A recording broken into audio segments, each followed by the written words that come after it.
2026 সালে কন্টেন্ট ক্রিয়েটারদের জন্য দারুণ দারুণ সুখবর। 2026 সালের যে বাজেট হয়েছে, এই বাজেটে ইন্ডিয়া গভর্নমেন্ট এই কন্টেন্ট ক্রিয়েটারদের জন্য আলাদাভাবে স্বীকৃতি দিয়েছে।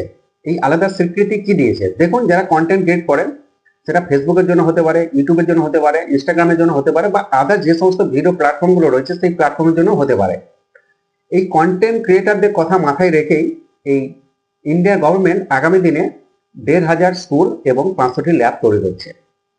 যারা এতদিন পর্যন্ত কন্টেন্ট ক্রিয়েট করতে পারেন না, বা কন্টেন্ট ক্রিয়েট করতে পারলেও নিজের ক্রিয়েটিভিটি সকলের সামনে প্রকাশ করতে পারে না, তুমি যদি কন্টেন্ট ক্রিয়েট করতে পারো তাহলে ভালো কথা, আর যদি না পারো তাহলে তোমার যে এর জন্য যে স্কুল খোলা হচ্ছে বা ল্যাব খোলা হচ্ছে, সেখান থেকে শিখে তুমি কন্টেন্ট ক্রিয়েট করো এবং তোমার যে প্রতিভা, তোমার যে ট্যালেন্ট, সেটাকে সকলের সামনে প্রকাশ করো।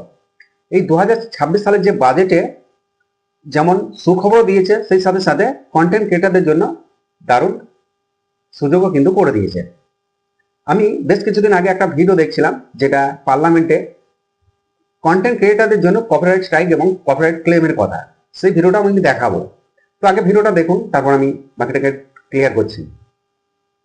Digital content creators, they function as educators, reviewers, satirists, entertainers, musicians and influencers.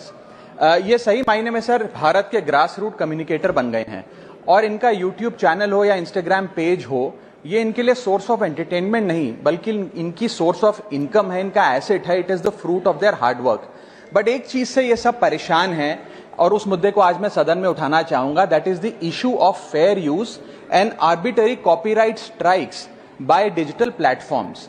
Sir होता क्या है कि अगर एक कंटेंट क्रिएटर कुछ सेकंड, चंद सेकंड, 2-3 सेकंड के लिए कॉपीराइटेड कंटेंट को रीपर्पस करके कमेंट्री, क्रिटिसिज्म, पैरोडी, एजुकेशनल या न्यूज रिपोर्टिंग पर्पसेस के लिए यूज करता है, चाहे वो क्रेडिट देता हो, उसको इंसिडेंटली यूज करता हो, कॉपीराइट स्ट्राइक मारकर उसके जो उसकी यूट्यूब चैनल है, प्रॉपर्टी है या इंस्टाग्राम पेज है, उसे वाइप आउट कर दिया जाता है और उसकी सालों की मेहनत चंद मिनटों में समाप्त हो जाती है।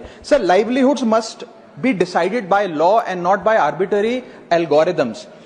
Sir this by no means that one is against copyright holders, उनके हार्डवर्क और ओरिजिनलिटी को रिस्पेक्ट करने की जरूरत। যে কথাটা পার্লামেন্টে হচ্ছে সেটা হচ্ছে, আমরা যখন ভিডিওকে শুট করি, দূরে কোথাও গান বাজে, সেই গান আমাদের ভিডিওর মধ্যে রেকর্ডিং হয়, বা আমরা কোথাও থেকে অডিও ক্লিপ ব্যবহার করি। এর ফলে কি হয়, আমাদের কপিরাইট ক্লেম খেতে হয় বা কপিরাইট স্ট্রাইক খেতে হয়। তো কপিরাইট স্ট্রাইক তো সকলেই জানেন যে কি জিনিস। তো এই কপিরাইট স্ট্রাইকের জন্য যেন একটা চ্যানেলকে বরবাদ না হতে হয়, সেই কথাটি কিন্তু পার্লামেন্টে উঠছে। তো যাই হোক, আগামী দিনে এই কন্টেন্ট ক্রিয়েটারদের কথা মাথায় রেখে কিন্তু আগামী দিনে আরো ভালো ভালো কিছু আসতে চলেছে। তো যারা কন্টেন্ট ক্রিয়েট করেন তারা একদম কন্টেন্ট ক্রিয়েট করতে থাকুন, একদম জেনুইন ভাবে কন্টেন্ট ক্রিয়েট করতে থাকুন। আগামী দিনে অবশ্যই সাকসেস আসছে, আর এই জন্য কিন্তু এই ধরনের কথাবার্তা উঠে আসছে।